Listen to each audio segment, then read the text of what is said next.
Welcome back to the Bass Hive HiveCast with myself, dubbleT, and my guest today, the amazing SHOSH. Hello. Welcome. Hey. Thank you for coming down today. You've travelled all the way down from Bristol. I have, yes. How was your journey? It was good. It was pretty smooth. Thanks for having me. No worries. And was this sort of like your biggest trip out yet, or have you been locked down? Have you been out and about? What have you been up to?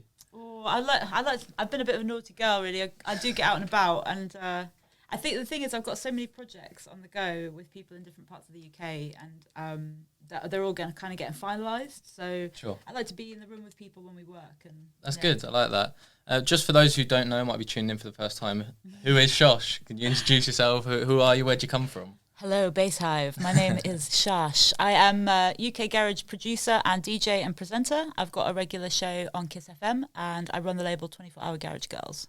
Amazing. Now, I've been trying to pick up on where your accent's from because you don't have a classic Bristol accent. No, thankfully. I'm actually from America. I was born and raised in Chicago, and then I spent a year in Australia. And when I was about 14, I moved to London. I was brought up there. So 14 plus years living away from the UK, and you end up as a UK garage producer. How does that happen? It's a bit cheeky, isn't it? I shouldn't really be allowed. The thing is, when you're a teenager and you move abroad or you move to another country, you just want to fit in. You know what it's like to be 14 years old. You just want to be. So I just wanted to be Brit. So started drinking tea, started calling everyone mate and geezer, and UK garage just kind of came with it. But I do genuinely love the music. I'm so happy that I'm in this position now. So what's your actual sort of introduction, your background to music? How did you get into music? Have you always been a musical person? Yeah, always. I used to be in bands when I was younger, ever since I was about 11 or 12. What sort of bands are we talking?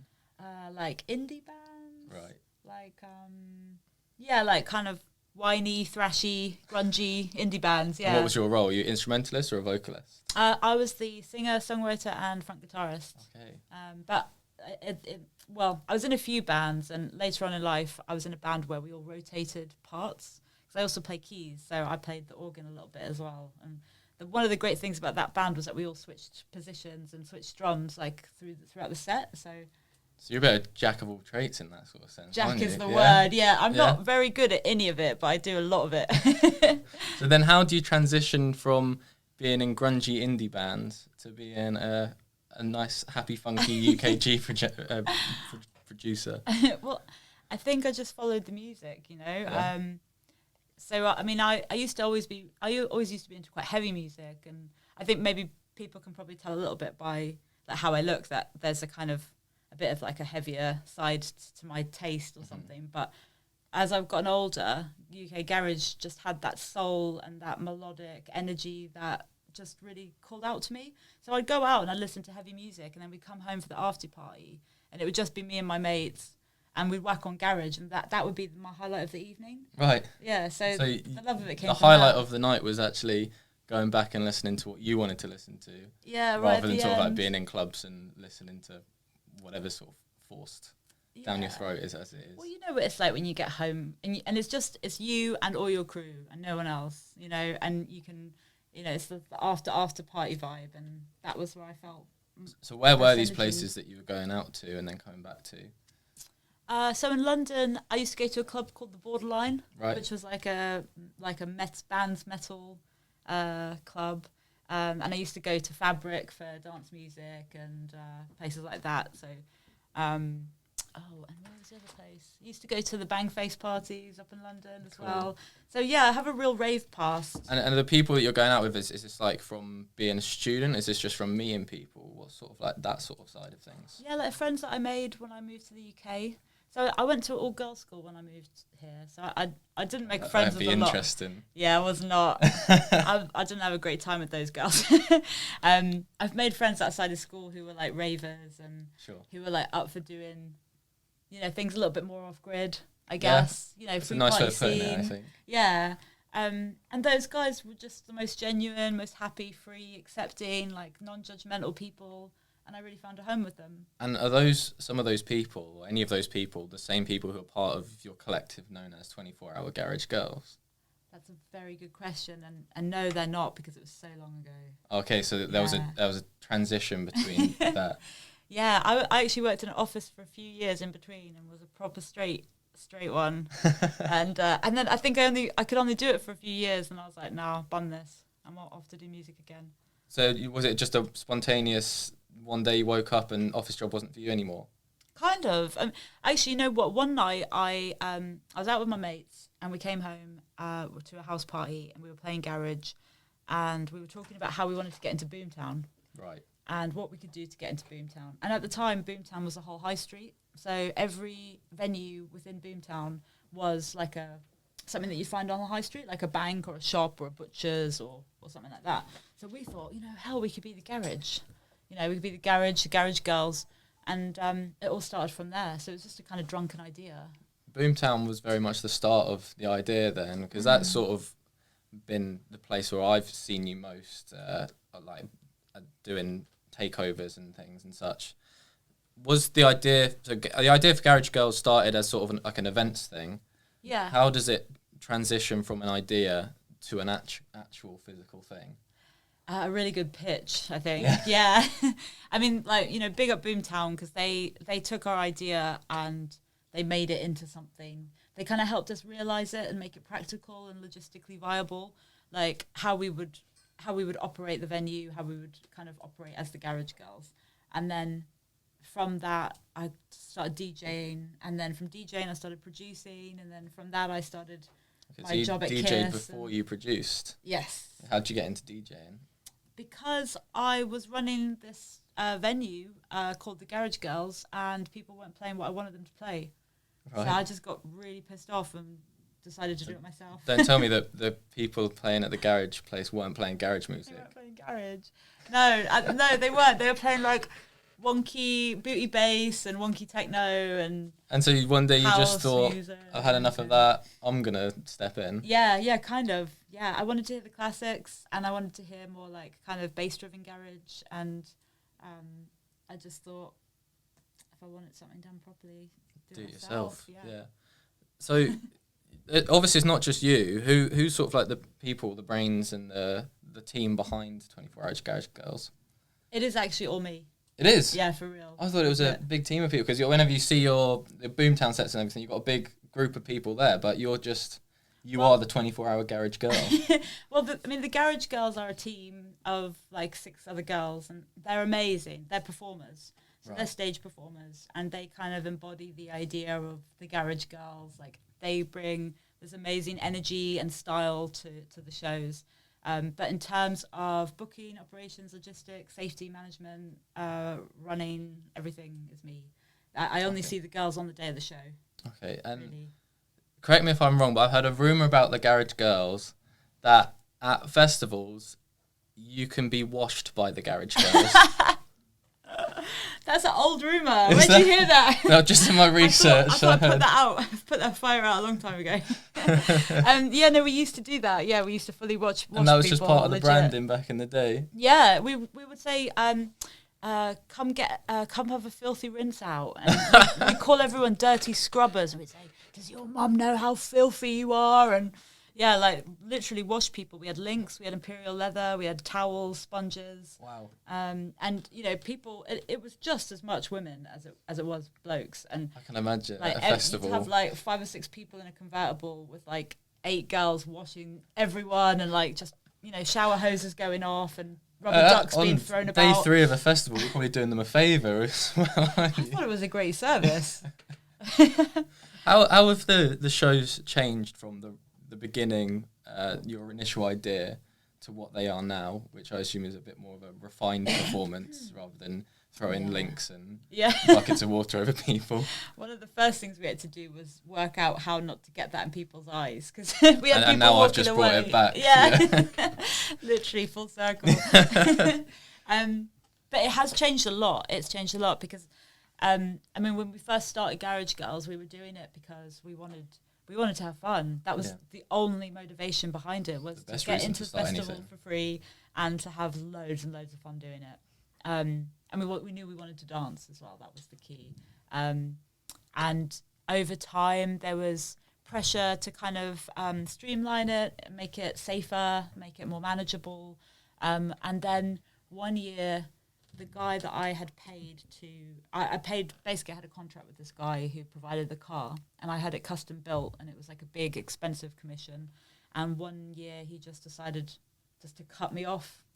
And we lost the car, and I lost all my investment, and we just kind of carried on without the car, because it happened on site at Boomtown the day before we were supposed to go on stage. So someone was meant to bring this car to the site and just didn't? No, he's just sent me a message saying, it was something like, if you don't love me, what's the point in coming? And I was like, because I've paid you. It's not a personal relationship. So yeah, he just buoyed us all off and didn't turn up. So sort of talk me through that 24 hours or something, from finding out that this guy's let you down to knowing that you have to put on a show. Yeah, it's scary. How do you go about picking yourself up and doing that? Have a massive tantrum. Well, last like, at least a couple of hours, get out of your system. No, I think we just, a lot of things happen. At first they seem like they're happening, and it's just crap on you, it's rubbish. Like the whole lockdown situation. And then over time you look back and you realise that there were some blessings there, and actually something's pushed you to move forward in a way that you might not have done otherwise. So, in the same way that lockdown has been like that for a lot of producers and a lot of artists, losing the car was really painful, and we were really resourceful in those 24 hours, and we built a stage, and we talked about how we were going to entertain the crowd without the car. And actually, because we didn't have the car in the middle of the dance floor, we attracted 3 times as many people. And we, from that point on, we just focused a lot more on the artists behind the music, booking people who were producers, getting really tight garage sets out of those producers, and just making it a lot more professional and a lot cleaner and more about the genre. That's great. Yeah, I like the idea that it's very focused on the producers behind the music that you're promoting. And 24-Hour Garage Girls have now evolved into a label as well. You've recently put a compilation out. Yeah. You said that you produced after you DJ'd. So were you producing alongside, let me get my words right. How long after you started DJing did you begin producing? And then what's the process to evolve the basically the party brand into a serious record label? It was tricky. It's tricky to get people from thinking about it as a group of girls going nuts on stage to a respectable label. That is hard.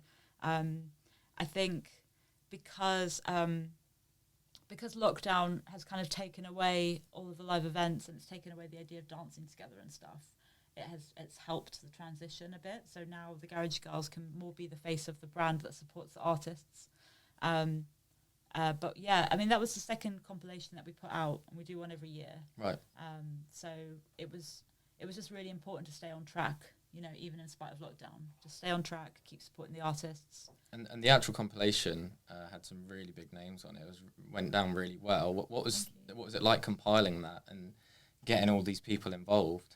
It's great. It's so much fun. I mean, it takes all year, because I start conversations with people right around this time of year, and then we release in January. So really it's such an honour to reach out to people and say, we have a platform if you would like to release with us, like artists that I really look up to. Like we had Champion on the last one, MPH, Tough Culture, and these are really prolific music producers in the garage scene. They're doing bits, and it's such an honour to be able to be part of that platform for them.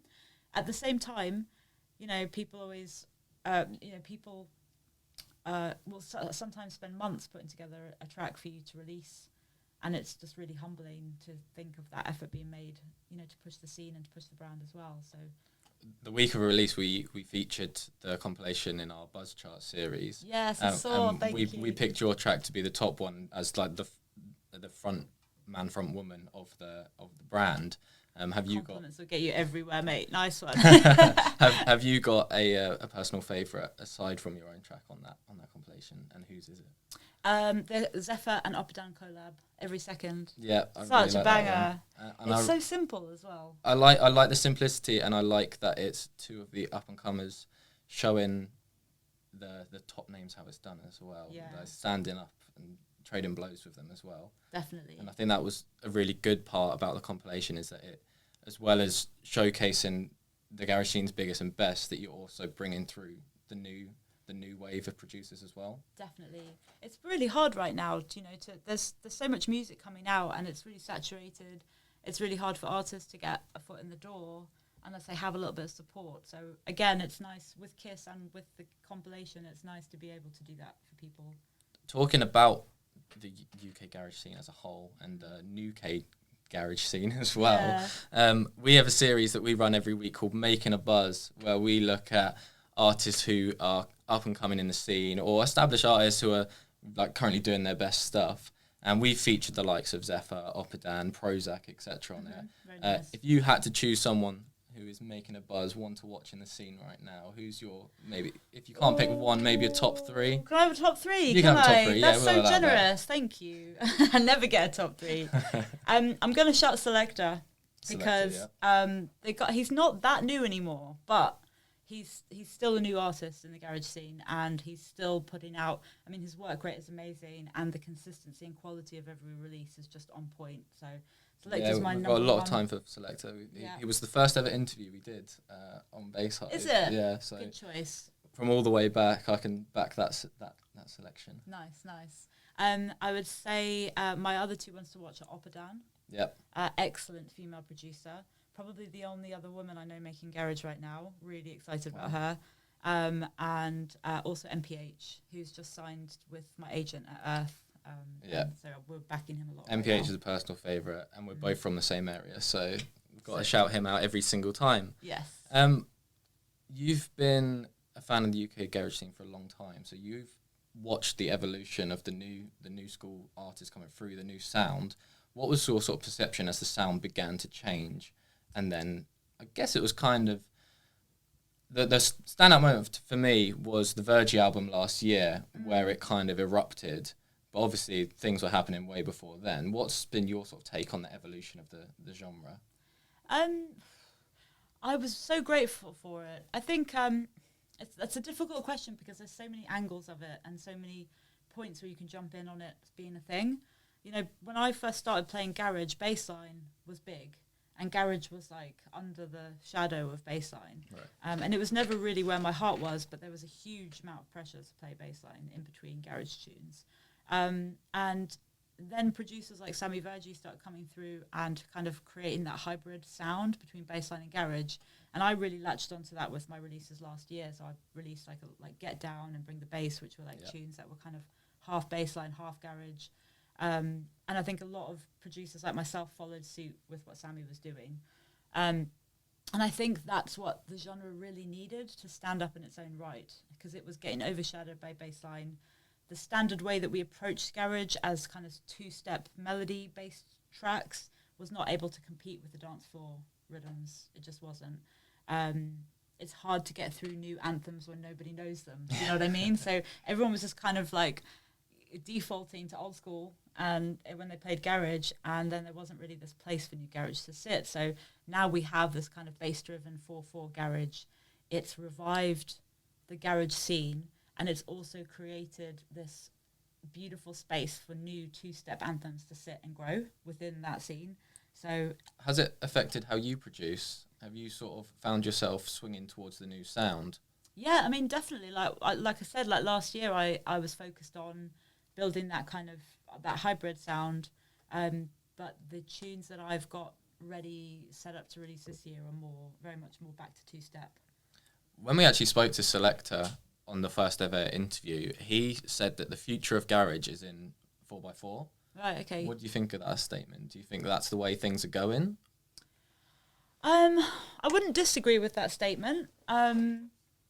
Mostly because Selector kills it with the 4/4, so I can see where he's coming from, definitely. I think 6 months ago I probably would have agreed with him. Now we've got AJ Tracy and Mabel, we've got Rudimental, we've got Digital Farm Animals, we've got Anne-Marie, KSI, there's plenty more tracks like that coming out. I feel like two-step very much has a place in the commercial world again. But I would never want to just pick one or the other. I think that the two kind of need each other to thrive right now. I don't think that two-step tunes are going to make headway on the dance floor when we have clubs open again. So we're going to need both, I think. Need a nice balance to go forward. I'm very much about the balance myself. That's good. You mentioned Oppidan. being the only other female producer you could think of doing garage at the minute. Why do you think that there's such a lack of female representation in the garage scene? That's an excellent question. It's really hard to answer this question truthfully without upsetting anybody.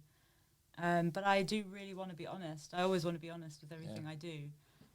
Best policy I've heard. Not always. I think it's a little bit of women feeling like the space isn't inviting or receptive to them. So there's kind of there's a big culture of it being like a man's space and a man's role. But so this is what I was discussing with a friend earlier this week, and that's the point that they made. And I said, well, I can understand why that means that women are scared to get up and DJ, because it's very public. It's like right in your face. You've got lights on you. You've got the pressure. All the men standing next to you being like, all right, love, can you get off? Like, that's hard, I understand why that's difficult. But sitting down, getting to know Ableton or Logic or Cubase or whatever it is, whatever your DAW is, that's a very private pursuit. And it's a personal choice that people have to make. And if women aren't making that choice, it's a real kind of head scratcher for me. So have you got like a bit of advice then you could pass on to any females watching this who are wanting to break through to become garage producers or DJs? What would be your big bit of advice for them? Work hard. It's a long game, but it's worth it. It really, you just have to work hard. And you have to grow thick skin. But it really does pay off. There's a huge gap in the market for female producers, and women are just as capable of writing bangers as men are. So it's really just a matter of perseverance, I think. Come on, ladies. I know there's got to be women at home who are making bangers. They're just maybe not ready to put them out yet. So 100%, definitely. I saw during lockdown there was a live stream with yourselves, Miss Pink, Maddie V, Leanne Louise. So you had a whole group, and that was we did a little breakdown of that on Bass Hive, but that was a really enjoyable stream to watch because it just showcased how much I don't want to say potential in case that sounds patronising. There's loads of energy there. It shows that they can do just as good, if not better, a job than the guys as well. I think there's like a little bit of an undertone of like maybe a lot of people think that women can't bring it as hard as the guys can, and I think we just need to iron that out. Do you know what I mean? You built a brand on 24-hour garage girls. Oh, they're a bunch of nutters, mate. They'll out sesh any lads, believe me. So and I want to talk about vocalists as well, because typically there seems to be a lot more female vocalists. Paige Eliza, I've got to give a shout out to Emma Cannon as well, she sent me some tunes the other day, and I'd never heard of her. And I thought she was really, really sick. Yeah, I've repped her on Kiss a couple of times. She sent me her bits. Yeah, you did a track for New Volve with Kelsey. Am I right? Right. Yeah. What's do you prefer working with a vocalist or an MC? Oh gosh, I don't know. Oh, these are hard questions. It's so different. I mean, it's like 2-step and 4/4. Like I think. My heart is with big girl vocals, like I'm never going to be able to shake off that feeling that, Show Me Love and Be Sincere and all those tunes, they give, and they're timeless classics because their vocals are so amazing. And, but, getting really great bars off an MC and learning the lyrics to them while you make the tune and then you can't get the lyrics out of your head, it's also a great energy and a great vibe. I don't think I could pick. I'm sorry, I know that's not a very good answer. I think that's fair, to be honest. I'll put you on the spot with that one. Well, a lot of records that I've got coming out this year or later on this year are very much a balance of a girl and boy energy. Like we've got bars and then big vocal hooks as well. Just stepping back into sort of the female representation in the scene, as a very male-dominated scene, what can the men in the industry do to support the women coming through? Don't watch it. I think just book good lineups with like a fair distribution of talented artists. If you're a promoter or if you're another DJ, just treat your fellow DJs as you would the next fellow DJ, which is what they are. Yeah, I guess the point is the point is it shouldn't matter. Really, it shouldn't matter. It? Yeah, and it's funny because I have so many interviews where 50% of the content of the interview is asking me why I think women struggle in the music industry, and then not criticizing at all, because I understand that I want someone who can actually talk about it, so of course it's going to be there. But it almost becomes so much of a conversation piece that other things are missed, you know. And I think just spending too much time watching your gender is not going to. Yeah, it should be about the music and the talent and the people who work hard. It should always just be about the music, really, shouldn't it? Especially in the industry and the talent that is coming through. People like Opdan, like Emma Cannon, and a lot of the reason that people like that have been able to sort of excel in the last year is because there's been no events. There's been nothing else. They've just been able to focus solely on their craft and do that. And I want to speak, we mentioned it briefly earlier, but just a bit about your experience in lockdown and how the last year's kind of been for you. I think the first 6 months of lockdown were really hard. And I'm not going to even say, you know, for me, because luckily I live in a house with like 4 other people. It's a great shared house. It's like, you know, I have a studio there and I have a dog there, and we have everything that we really need. Are they all music producers? They are. They're all musical. Oh, okay. Yeah, so we kind of support each other. Yeah, it's a noisy house, definitely. But we have a big studio, and we have decks in the dining room, and we can make it work. So I feel really grateful that I had my friends and my music still around me. Really, really lucky position. Did you feel that your productivity was increased with less going on in the world? Yeah, hugely. It was almost like everything pulled back and slowed down and then went at twice the speed. Do you know what I mean? Yeah. Like buses or something. I had no inspiration for ages, and then all of it came at once. That's great. Yeah. During that time as well, a pretty big milestone was you getting your Kiss FM show. Oh, yeah. Do you want to explain how that came about? Because that is a big deal. Yeah, it was great. I mean, I think it helped me survive lockdown in a really big way. Having like a weekly time bomb to work on definitely kept me active and thinking ahead. Yeah, they came to me, actually. Okay. So I feel really, really honoured. They were looking for a garage specialist. They wanted to they basically were running a programme where they wanted to focus on a different genre every night of the week. And they wanted to make that show specialist, and they wanted to have presenters that really knew the scene and knew the genre that they were going to be working in, from the underground up. Mm-hmm. So me and DJ Q were put forward for the garage and bass side of it. I just had to kind of do like an audition to make sure I didn't sound like a complete idiot. And looking back on it, that audition was probably terrible because I didn't know what I was doing then at all. Is presenting it something you've ever done before? No, never. So it was all completely new to you? It was completely new. And the thing is, someone who told them that I'd be really good for the job lied and told them that I had done presenting before. So, but that's fine because maybe I probably shouldn't have said that. It doesn't matter. Or you can blur it out if you want. Names. But yeah, I was basically kind of thrown in at the deep end, and Kiss have been great. They've been so patient and calm and supportive, and they keep saying things like, you get better every week, don't worry, and it'll come to you, no, don't worry. And have you had to sort of learn your presenter voice? Yes. Yeah. Definitely. Has that been hard? It's hard when I'm in a bad mood and I don't want to do it. Right. You have to put a smile on your face, you know? I can imagine that can be challenging at times just to get through. Where do you record them? Do you do it at home, or is it? Yeah. So it's all from home. So every week I record at my desk with a makeshift booth, which is a coffee table on my desk with a blanket over it. Amazing. And I sit in there with my studio mic and I say, hey, you're logged in, da, da, da, da, and I get really excited in my little booth.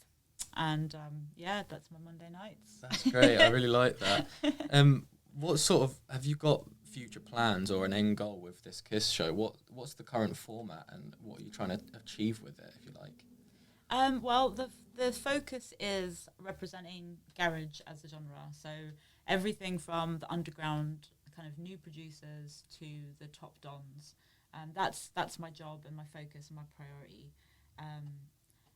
my personal objective. I'd love to see the show get bumped up to like a more kind of prime time slot, because I feel like even though my show does represent a lot of underground, the vibe is always really kind of daytime summery. So I feel like, you know, garage has a lot of as a place in kind of mainstream drive time radio. Yeah, I think, well, garage just it encapsulates sort of summer vibes, doesn't it? So you'd think it would be daytime, where everyone's out and about and can listen to it in the park, at the beach, whatever. So yeah, I'd love that. That would be kind of the ultimate goal with Kiss to work towards. Do you ever have guests or anything on the show?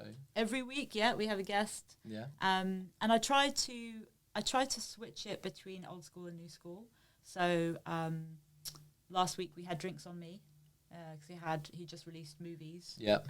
As a single, and then before that we had like Fabian Dubs with MC Fizzy from Genius Crew. So we had a kind of old and new working together.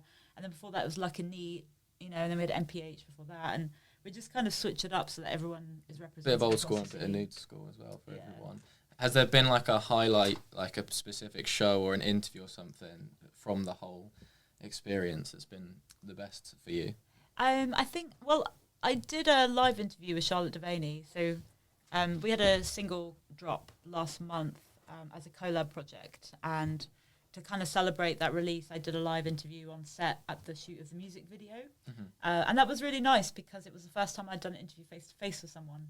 Oh, great.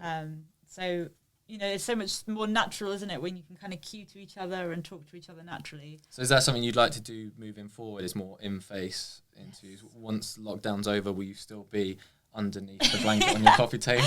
Oh my God, I hope not. No, I'm sure that the Kiss have told me that as soon as they can open up the studio, I'll be back in there every week. So yeah, but you've not been in the studio yet. So no, and I shouldn't even say back in there because I've never even been in there. Have you been in radio studios before? Is this going to be completely new to you as well? I've been in radio studios. I did a takeover on a few other stations. Right. And I have a producer as well. I have an amazing producer called Shanae. Big up Shanae. And she, you know, she'll be helping me with all the buttons and stuff, I'm sure. That's great. You wouldn't think they'd let me in there on my own, would you? But maybe they will. I mean, we shall see. Someone's got to do it, haven't they? Yeah. So, yeah. Knowing me, I'll just start putting like a guest list on the door and getting drinks out. Can't help myself. Deck's in the middle of the room and then everyone else around partying, all the garage girls. And I'll get kicked out straight away, won't I? So, speaking of your releases, I believe today being the 9th of April, you've got a release out today, haven't you? I do, yeah. Do you want to tell us a bit about that? Yeah, so this is the official remix of New Levels by Top Talk featuring Mila Falls. Mm-hmm. Gorgeous vocalist. Big up Brilliant Mila. Vocalist. Yeah, absolutely love this tune. And it was I was so excited to be asked to do it because... so they reached out to you asking you to remix it? Yeah. So I started a job at the middle of last year working for major labels, so remixing. So I'm like an official remix artist for Universal, EMI, Polydor, Big Machine Group. So when they want garage remixes, I'm one of the artists that they can select to do that job. So thankfully they picked me for New Levels. I was already screaming my head off to it in the car anyway before they picked me to do the job, you know. So talking official remixes, and you said that it was a song that you were already listening to, screaming your head off, I believe is what you said. Yeah. Do you find it harder to do it when it's a song that you already know so well? Or are you always thinking, if I had this song, this is what I'd do with it? I think it's exactly what you just said. It's a bit of both, really. You spend so much time listening to the tune thinking, this was a garage record, I'd be, you know, and then you get it and you unpack all the stems and all you can hear is the original, and it does take a little bit of like, you have to kind of separate it away. So to get a bit sort of geeky with it, what DAW are you using? Ableton. Good answer. Good. Yeah. Did I pass? That's always controversial, and that's why I had to kick Zephyr off. Oh, right, yeah. Anyone who's on Cubase, I just don't even. No, I've heard it's really good, actually. And what's your sort of like creative process? Are you starting with the stems? Are you starting with drums? How do you go about starting these remixes? With the remix, it's all about, I just get the stems all tidy and everything in time and order. and then I usually just take away all the drums and the bass. And then I think with so kind of go-to procedure with a garage remix would be to set up my drums. I actually have a drum template now, which I can just tune to the tune, tune to the track. So I just tune my kick to the track. Right. So the template, just open that up, lay down your sub. So I use Operator for my sub basses, really nice and smooth and warm, clean. And then I take what stems I've got in terms of like melodies, so any kind of pads or synths or kind of strings or organ lines, and I just start chopping them up so that I have like that kind of stab effect. And then it's just about positioning. Like garage is so much about the gaps in between and the space in between. It's so much about the positioning and the rhythm that forms. So that's kind of where like all the kind of trial and error is for me. Cool. Really, yeah. So I've got just a bunch of more quick fire questions then to sort of round us off, and I'll stick on the production theme. What's your favourite plugin? Oh, Massive, probably. Massive, yeah. I just can't get on with Serum. Really? Yeah. It was Massive the first one that you was. used, and that's why, because Yeah. I did the other way around. That got Serum, I'm competent on that now, and Yeah. Massive I just can't get my head round. When you look at it, you just go, "Bleh." Yeah. Yeah, that's how I feel So about I'll Serum. click through a few presets and then think, no, I'll just open Serum again. Yeah, And then I it's do the same restart. thing with Massive. Because there was a point where everyone was like, "Oh, everyone uses Massive. You can't use that anymore." And I was like, "Oh, okay." Trot off to Serum, like, and then I just gave up with it. To be honest, though, I don't really use a lot of plugins these days. Like I have like I use Operator for my subs, and then I do a lot of sampling work and in Sampler and Simpler. Do you ever use stock sounds? Sometimes. I know that Badger pretty much makes most of his sounds just from using the stock audio thing. What, from Splice or? No, oh, you just mean inside in Ableton? Ableton. My camera's just died. Should we carry on? We can carry on the wide lens, yeah. I use Bofner Bass. Okay. For those of you who have Ableton, Yeah. you know what Bofner Bass is probably. It's actually alright. It's kind of like a donkey bass, you know, like that kind of like quick snap, like, yeah. Sounds good. So, Boomtown's been the main place where people have picked up 24-hour Garage Girls. Where's been your favourite place aside from Boomtown to play? Outlook Festival. You get to go on the beach, and we did the Saturday afternoon beach party at Outlook Festival on 2019, and so this is a little, for all you struggling artists out there, I got rejected. I pitched that gig 6 years in a row, and I got rejected 5 years in a row. And on the 6th try, they finally said, yeah, okay, you can do it. So never give up. 6 years for one gig. Persistence pays off. It does. And I remember standing there, and I had a really nice drink in my hand, and Zeb Bias was like on the controls, and the crowd, and I was looking around, it was like palm trees, beach balls, sea, Zeb Bias, I'm running the whole thing, and I was just like, 6 years, mate, yes. Worth it. Yeah. What about international shows? Have you played many, if any, international shows? 2019 was really busy. I actually look back in it and I'm like, oh, did I even notice what I was doing? I did a 5-day tour of India. Wow. Where I hit 5 cities in 5 days across India. I did like a European tour last year. We did France, Spain, Amsterdam, Croatia, Czech Republic. So yeah, I've done a few tours. Anywhere on the bucket list still to go? I want to go play Tokyo, please. Tokyo? Yeah, Tokyo and LA. Chicago? Yeah. You're making me... If I go back to America to play a gig, it has to be either LA or New York, I think. Yeah.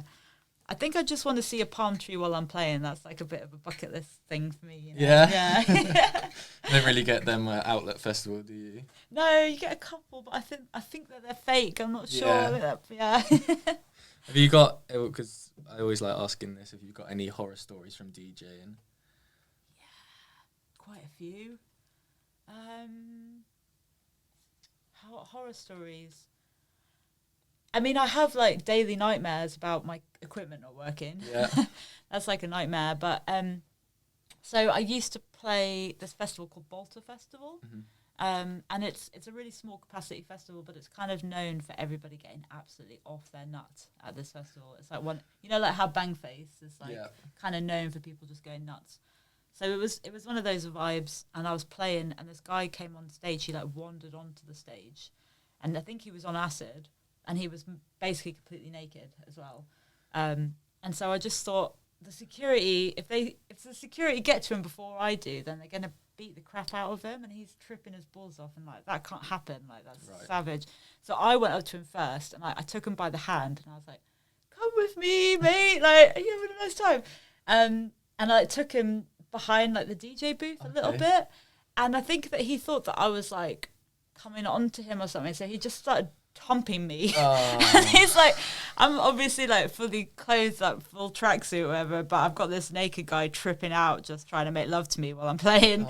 And then like eventually I did have to get security, and they weren't very nice of him at all, and it was really savage to watch because he was just obviously just some guy who was a bit lost. Yeah, and not in the right state of mind. Yeah. Okay, we'll move quickly on. I know you did ask, mate. When it comes to shows, this is a question that actually came up in a group chat, and something that I'm really fascinated in now. What's in your rider? I don't even remember what a rider is. What's that? It started off being a really heavy, disgusting rider. I think we asked for like Buckfast and vodka. But nowadays it's mostly just fruit. Like I like a nice Ciroc and a bit of fruit. Like health is wealth, Love that. So yeah, we try and look after ourselves now. A couple of quick ones then before we wrap up. What music aside from UKG are you listening to? House. I love house Still music. on that party vibe. Yeah. I sort of spent a few summers out in Ibiza lately, and I've been a changed woman ever since, unfortunately. I never thought I'd be that guy, like, but here I am.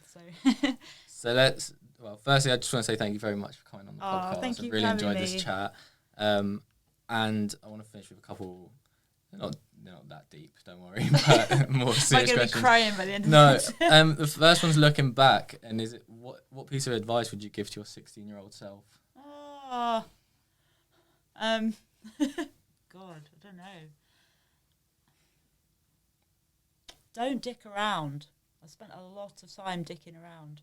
I'm not going to say how old I am, but I spent way too much time dicking around. Yeah. And then my final question would be, where would you like to be 5 years' time? Probably being able to afford to buy a home. That's so boring. Oh my God, these questions are these answers are so boring. The questions are great. But yeah, I think, I was really frivolous in 2019. I started to get paid, started to think I was rolling like a G or whatever. And then lockdown happened, and it was really humbling.